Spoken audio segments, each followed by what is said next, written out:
sulle meeldivad vandenõuteooriad? Neile, kes ei tea, vandenõuteooriad on uskumused, et on olemas salajane grupp või mõjukad inimesed, kes teevad plaane ja varjavad neid avalikkuse eest. Aga üllatav on see, et on olemas vandenõuteooriaid, mis on osutunud tõeks. Ja selles videos uurimegi seda. On lugusid, mida on peaaegu võimatu uskuda. Näiteks on räägitud, et CIA lõi kunagi kassi, kelle sisse oli peidetud kuulamisseade, et seda kasutada spioneerimiseks. On ka räägitud, et Apple tahtlikult aeglustab mõne vana iPhone'i jõudlust. Alguses tundusid need lood nagu vandenõuteooriad, kuid kui ilmusid dokumendid ja analüüsid, selgus, et mõnes neist on tõepõhi all. Alustame külma sõja ajast. See oli aeg, mil Ameerika Ühendriigid ja Nõukogude Liit võistlesid omavahel salajase teabe hankimises.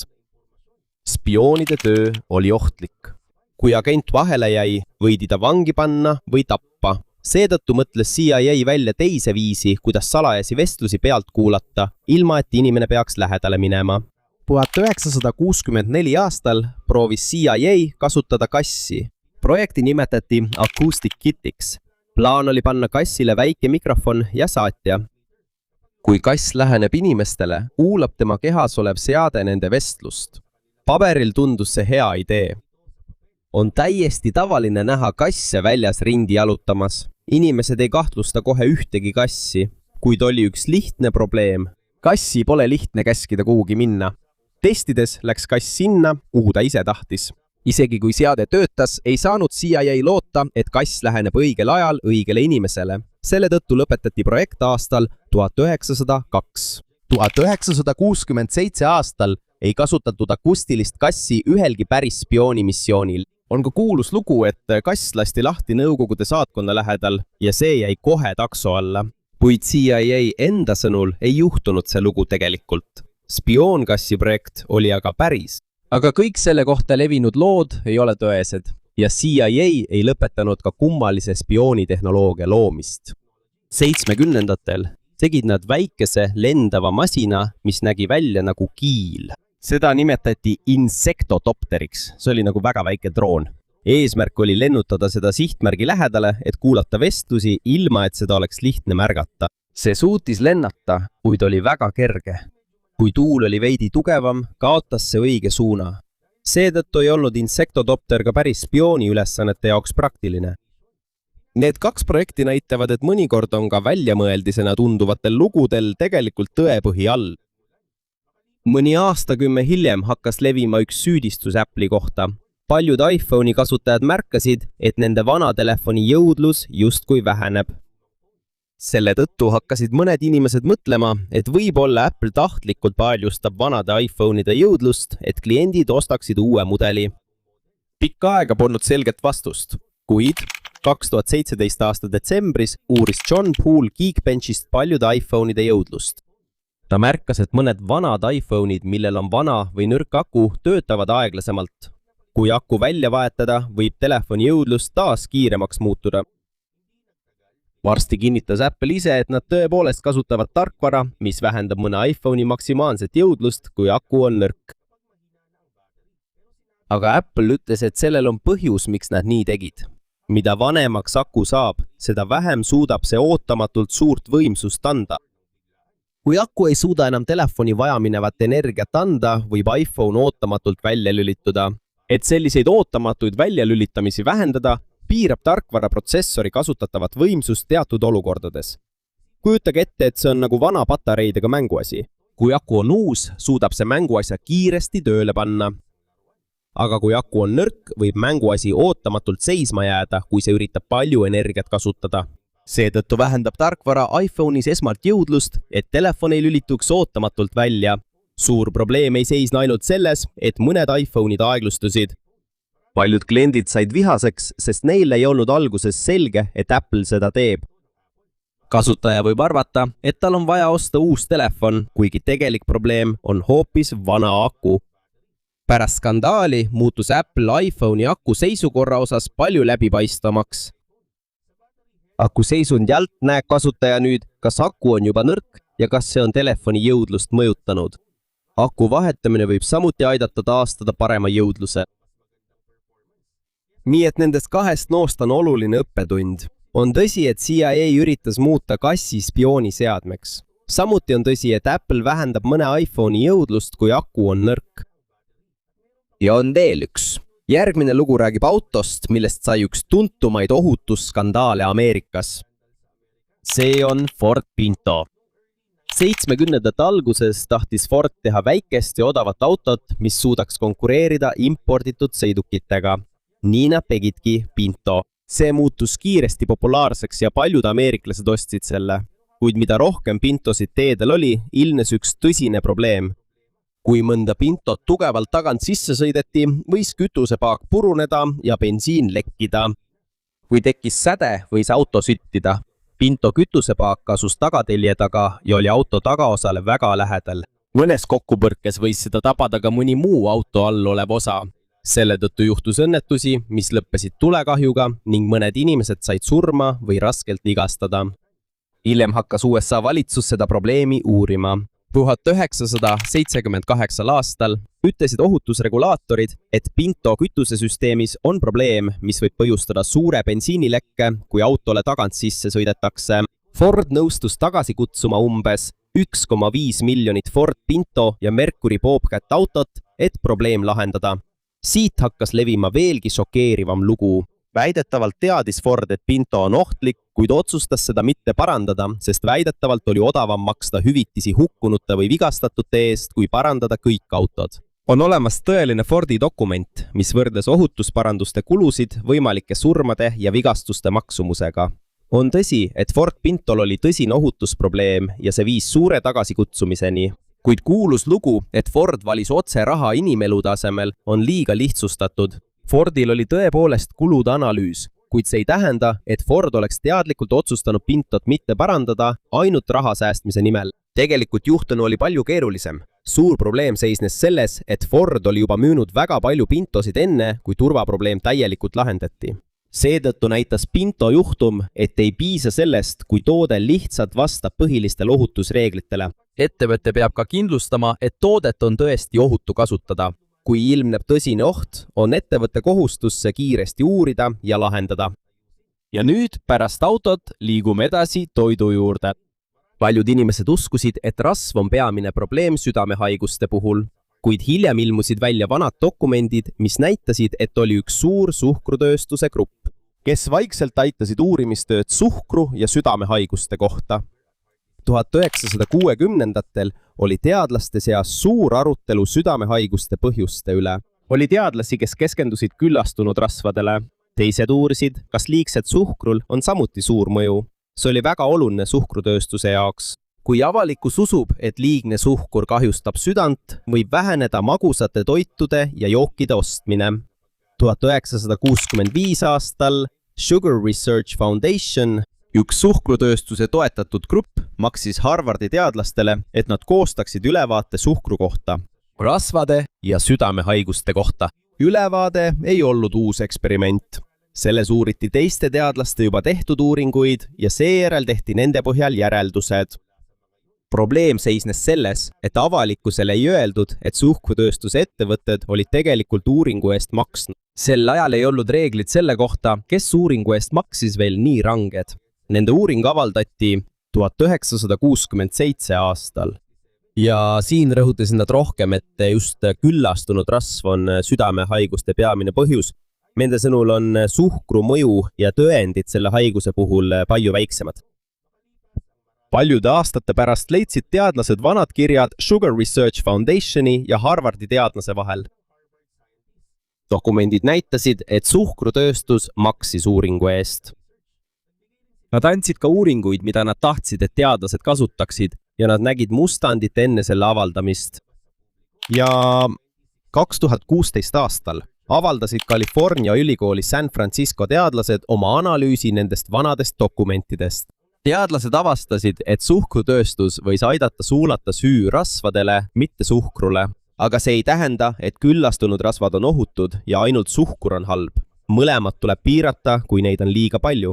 Oluline punkt on see, et avalikkusele ei saanud selgeks, et suhkrutööstus maksis selle uuringu eest. Seetõttu ei tea inimesed, et uuringu tulemustest saab kasu ka üks ettevõte. Siit on näha, miks on oluline teada, kes rahastas uuringut. Ei piisa sellest, et ülikool või teadlane on kuulus. Samuti peab olema selge, kes maksis ja kuidas uuring läbi viidi. On veel üks lugu, mis esmapilgul kõlab nagu ulme. Väidetavalt suudab valitsus ilma kontrollida. Tegelikult ei suuda ükski valitsus kogu ilma muuta, millel iganes nad tahavad. Aga on olemas tehnoloogia, mis võimaldab pilvedest vihmasadu proovida suurendada. Seda nimetatakse pilvede külvamiseks. Ja mõnikord kasutasid Ameerika Ühendriigid seda tõepoolest ühe sõjalise operatsiooni osana. Vietnami sõja ajal oli Ho Chi Minhi rada Ameerika Ühendriikidele suur probleem. See ei olnud lihtsalt üks tee. See oli suur teede võrgustik Vietnamis, Laos ja Kambodžas, mida kasutasid Põhja-Vietnami väed. Selle kaudu toimetati toitu, relvi ja sõdureid. USA sõjavägi märkas, et tugeva vihmaga muutuvad teed mudaseks ja veoautodel on raskem läbi pääseda. Seetõttu otsustasid proovida mõnes piirkonnas vihma juurde tekitada. Siit sai alguse salajane programm nimega Project Popeye, mis on tänapäeval tuntud kui Operation Popeye. USA sõjavägi kasutas pilvede külvamist. Lennukid lasevad sobivatesse pilvedesse väikeseid keemilisi osakesi, et proovida vihmasadu suurendada. See ei tähenda, et nad suudaksid vihma tekitada, kui pilvi pole. Vaja on kõigepealt õiget tüüpi pilvi ja ilma, et protsessil oleks võimalus töötada. Operatsioon Popeye eesmärk oli suurendada vee hulka mõnel varustusteel, et teed muutuksid pehmemaks ja vaenlase veokitel oleks raskem läbi pääseda. Tegelik operatsioon algas 1967 aastal ja kestis kuni 1972 aastani. Operatsiooni hoiti pikka aega avalikkuse ees saladuses. Kui ajakirjanikud ja seadusandjad sellest teada said, tekkis Ameerikas suur arutelu ilma muutmise kasutamise üle sõjas. 1974 aastal arutati endist salajast ilma muutmise programmi otse USA senatis. Aga oluline on üks asi selgeks teha. Pole tõestatud, et operatsioon Popeye suutis kogu Vietnami ilma kontrollida. Selle eesmärk oli proovida suurendada vihma valitud pilvedes. Samuti on raske kindlaks teha, kui suur oli selle tegelik mõju, sest mussoonihooajal sajab niikuinii palju vihma. Kuna kardeti, et riigid võivad kasutada keskkonda relvana, koostas ÜRO rahvusvahelise kokkuleppe. Seda nimetatakse NMOD lepinguks ja see kiideti heaks 1976 aastal. See avati allkirjastamiseks 1977 aastal ja jõustus 1978 aastal. See keelab keskkonnamuutuste kasutamise relvana, kui see võib põhjustada ulatuslikku, pikaajalist või tõsist kahju.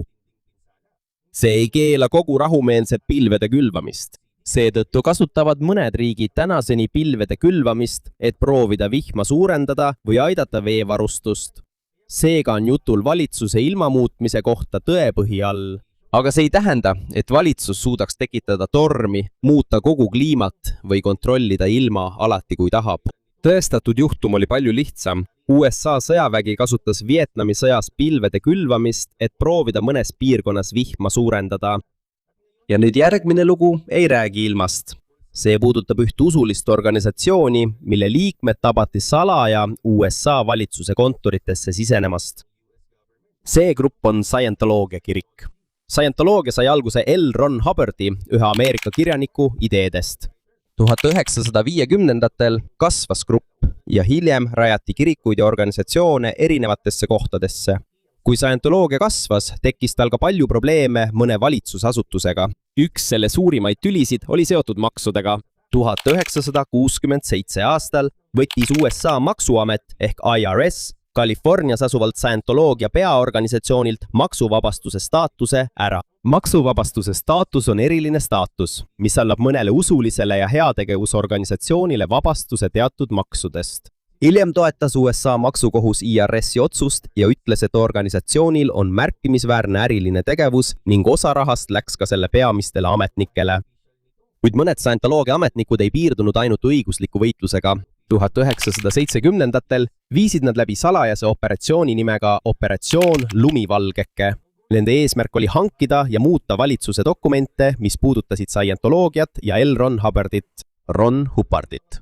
Selleks tungisid mõned Scientoloogia liikmed salaja valitsusasutustesse, võtsid dokumente ja kasutasid erinevaid meetodeid. Et saada infot, mida nad poleks tohtinud saada, olid nende sihtmärkideks muuhulgas maksuamet, IRS ja justiitsministeerium. Mõtleme lihtsalt, kujutage ette organisatsiooni, kes ei taha, et valitsusel oleks nende kohta mingeid andmeid. Selle asemel, et minna seaduslikku teed, saatsid nad salaja oma liikmeid valitsuse failide järele, mis puudutasid scientoloogiat. Seda salajast plaani nimetati operatsioon Lumivalgege. Selle eesmärk oli saada või muuta valitsuse dokumente, mis võiksid scientoloogiale probleeme tekitada. Kuna nende tegu oli ebaseaduslik ja see mõjutas paljusid valitsusasutusi, sai operatsioon Lumivalgeke suureks juhtumiks. 1976 aastal tabati 2 scientoloogia liiget, kui nad kasutasid võltsitud isikut tõendavaid dokumente, et saada valitsuse dokumente. Sealt edasi süvenes uurimine veelgi. 1977 aasta juulis korraldas FBI reidi mitmesse scientoloogia kontorisse ja sai kätte hulgaliselt dokumente salajase operatsiooni kohta. Need dokumendid aitasid näidata, kui ulatuslik oli Guardians Office'i tegevus. See oli scientoloogia osa, mis tegeles organisatsiooni luure ja õigusprobleemidega. Hiljem mõisteti 11 kõrget scientoloogia ametnikku süüdi valitsusdokumentide vargusega seotud juhtumites. Uurimisse sekkumine ja muud ebaseaduslikud tegevused. Nende hulgas oli ka Mary Sue Hubbard, L. Ron Hubbardi abikaasa ja tollal üks organisatsiooni kõrgeimaid ametnikke. Nende hulgas oli ka Mary Sue Hubbard, kes oli üks organisatsiooni kõrgeimaid ametnikke tol ajal. Kuigi teda mainiti kui süüdistuse esitamata vandenõu kaaslasena. See tähendab, et prokurörid kaasasid ta vandenõu kirjeldusse, kuid teda ennast ei viidud kohtusse süüdistatavana. Seega, tegelik juhtunu ei ole lihtsalt lugu sellest, kuidas scientoloogia kontrollis USA valitsust. Nad ei juhtinud valitsust. Tõestatud on see, et mõned Scientology ametnikud ja liikmed korraldasid salajase operatsiooni, et pääseda valitsusasutustesse ja hankida dokumente. See on suur erinevus. Ebaseaduslik infiltreerumine on tõsi, kuid pole tõendeid, et Scientology oleks kogu USA valitsuse enda kontrolli alla saanud. Ja nüüd liigume edasi teise kuulsa loo juurde, mis räägib mõjukatest inimestest. Californias on privaatklubi nimega Bohemian Club. See asutati San Franciscos 1872 aastal. Alguses tunti seda kui kirjanike, kunstnike ja ajakirjanike sotsiaalset klubi, kuid aja jooksul liitusid sellega ka paljud ärimehed, juristid ja poliitilised liidrid. Hiljem sai klubil olema suur eravaldus Sequoia metsas Põhja-Californias. Seda hakati kutsuma Bohemian Grove'iks. Igal suvel kogunevad sinna liikmed ja kutsutud külalised mitmenädalasele retriidile. Aja jooksul on Grove'is osalenud endised USA presidendid, valitsusametnikud ja suured ärimehed. Kuna see koht on privaatne ja ajakirjanikud sinna niisama lihtsalt ei pääse, on selle kohta tekkinud palju vandenõuteooriaid. Üks enim räägitud asju on kummaline tseremoonia nimega Cremation of Care.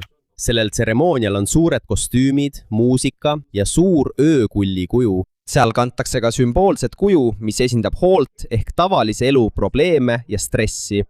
Tseremoonia lõpus põletatakse see kuju, mis sümboliseerib ajutist probleemide kõrvale jätmist retriidi ajal. Kuna tseremoonia näeb välja ebatavaline, on lihtne arvata, et sellel on sügavam või üleloomulik tähendus. Kuid olemasolevad tõendid näitavad, et see on klubi teatraalne traditsioon ega tõesta inimohverdust või muid üleloomulikke tegevusi.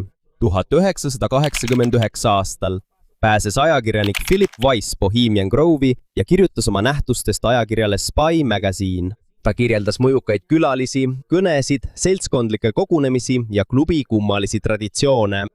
Selle tõttu nägid rohkem inimesi, et tõesti toimub privaatne kogunemine võimsate meeste jaoks. Kuid siin tuleb olla ettevaatlik. Bohemian Grove on tõesti olemas. Tõesti, võimsad poliitikud ja ärimehed käivad seal kohal. Ka Cremation of Care'i tseremoonia on päriselt olemas. Kuid pole tugevaid tõendeid selle kohta, et grupp valiks salaja presidente. Nad ei alusta sõdu ega juhi kogu maailma. On võimalik, et mõjukad inimesed peavad olulisi vestlusi, kui nad koos on. Aga see on erinev sellest, kui öelda, et nemad salaja otsustavad kõige üle, mis toimub. Nii et nendes 3 loos on oluline õppetund sama. On olemas vandenõuteooriaid, mis saavad alguse seetõttu, et on olemas päris salajasi projekte, päris ebaseaduslikke operatsioone või päris privaatseid kogunemisi. Aga kui lugu levima hakkab, lisandub sellele sageli väiteid, millel pole enam selgeid tõendeid. Parim viis tõe teadasaamiseks on mitte kohe uskuda ega ka mitte kohe naerda. Vaata kõigepealt dokumente, kohtudokumente ja muid tõendeid. Dahil minsan, ang pinakakakaibang Osa loost on tõesti juhtunud, kuid mõnikord on tõeline sündmus palju lihtsam kui selle ümber tekkinud vandenõuteooria. Veel üks tõeline juhtum, mis pikka aega tundus nagu vandenõuteooria, on MK Ultra. Külma sõja ajal kartis Ameerika Ühendriigid, et Nõukogude Liidul ja Hiinal võib olla viis inimeste mõtete kontrollimiseks või mõjutamiseks. Seetõttu alustas CIA 1953 aastal salajast programmi nimega MK Ultra. CIA eesmärk oli uurida, kas narkootikume ja muid meetodeid saab kasutada inimese käitumise, mälu ja mõtlemise muutmiseks. Üks enim kasutatud uimasteid oli LSD, tugev hallutsinogeen, mis võib muuta inimese nägemist, kuulmist ja tundeid. Suur probleem oli see, et katsed tehti inimestega, kes ei teadnud, et nad on osa testist. Mõned inimesed said LSD-d ilma, et neile oleks sellest öeldud. Katseid tehti ka haiglates, ülikoolides ja muudes kohtades, kasutades selleks CIA rahastust. Mõnel juhul ei teadnud katses osalejad, kes tegelikult uuringu taga on. Näiteks, kujuta ette, et sulle antakse jooki, aga sulle ei öelda, et see sisaldab tugevat uimastit. Seejärel jälgivad uurijad, kuidas sinu käitumine ja mõtlemine muutuvad. Just nii tõsine oli eetiline probleem mõnes MK Ultra osas. See polnud lihtsalt tavaline teaduskatse, sest olid inimesed, kes ei andnud selget nõusolekut. 1970-ndatel hakkas salajane programm avalikuks tulema. Uurimine muutus veelgi raskemaks, sest 1973 aastal andis endine CIA direktor Richard Helms käsu hävitada palju MK Ultra dokumente. Aga mõned finantsdokumendid ei sattunud hävitamisele. Selle tõttu leidsid uurijad siiski tõendeid paljude alamprojektide kohta. 1977 aastal toimus USA senatis ärakuulamine MK Ultra teemal. Siin sai avalikkus selgemalt teada, et CIA kasutas tõepoolest salajasi katseid inimkäitumise muutmise uurimiseks. Aga oluline on üks asi selgeks teha. Pole tõestatud, et CIA oleks loonud masina või ravimi, mis suudaks täpselt inimese mõtteid juhtida nagu puldiga. Tõestatud on see, et CIA tegi tõepoolest salajasi katseid, kasutades uimasteid ja muid meetodeid, et proovida välja selgitada, kas selline kontroll on võimalik. Seega pole loo tõeline osa see, et CIA lõi meelekontrolli relva. Tegelikult nad tõesti üritasid leida viisi, kuidas manipuleerida inimeste mõtteid ja käitumist ning viidi läbi katseid ilma, et osalejad oleksid sellest teadlikud. Teine lugu on veelgi tõsisem, sest see kestis peaaegu 40 aastat. See on Tuskegee süüfilise uuring Ameerika Ühendriikides 1932 aastal. Alustas USA rahvatervise teenistus uuringut Maconi maakonnas Alabamas. Teadlased tahtsid uurida, mis juhtub kehaga, kui süüfilist ei ravita. Süüfilis on nakkus, mis võib ravimata jätmisel põhjustada tõsiseid terviseprobleeme. Nad jätsid inimesed hooletusse. Uuringusse kaasati 600 mustanahalist meest, 399. Neist olid süüfilisega ja 201 ei olnud süüfilist. Paljud neist meestest olid vaesed põllutöölised.